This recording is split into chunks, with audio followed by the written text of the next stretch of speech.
Good morning or good afternoon. Hope everything is fine in your life, and if it isn't, just stay here for a moment or two.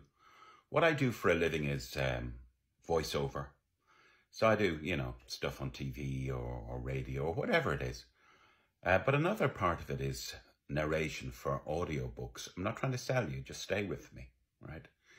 So yesterday I had this guy on who I've done work for, and essentially I've given him a voice for the story to his life.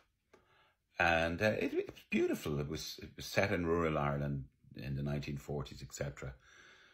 But every so often, after we were, assessing whether the project had gone well, he'd be kind of going, "What do you think of it? What do you think of it?" Almost like an insecure type thing. And, it's immaterial what I think of it. As it happens, I think it's quite good and enjoyable. But I said to him, look, what you've got out of this, whether it sells or not, and that's not the primary objective. I can assure most people, if you're trying to sell audiobooks, you'll have your work cut out. But I said, it's immaterial whether it sells or not. It's the fact that you've now written your story. Because, in the old days, people used to say, opinions are like assholes, everybody's got one. But one thing that everybody does have, doesn't matter who you are, how you are fixed at this moment in your life, is that you have a story. You have a story. And in 2016, I'm not pushing it, I think probably sold 1 or 2 copies, but I took 2.5 years before that to kind of write a novel. It's up on Audible, The Man Who Chased Joggers.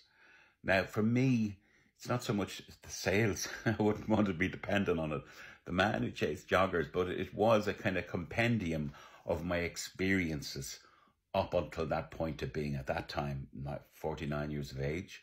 So it was like my story or my aspirations, etc. So what I'm saying is, look, write your story down, even if it's just in a journal. Write it down. Get it out of your system. And that's what I said to the guy. You've gotten it out of your system. You can refer back on it. You can listen to it yourself every so often. You might get some meaning out of the fact that you have bothered to journal all these experiences in your life. You can check me out if you want on YouTube, Mark Manning Media. There's podcasts and stuff there that I'm trying to get off the ground. But look, write it down for your own therapy. It's a good thing. Have a good day.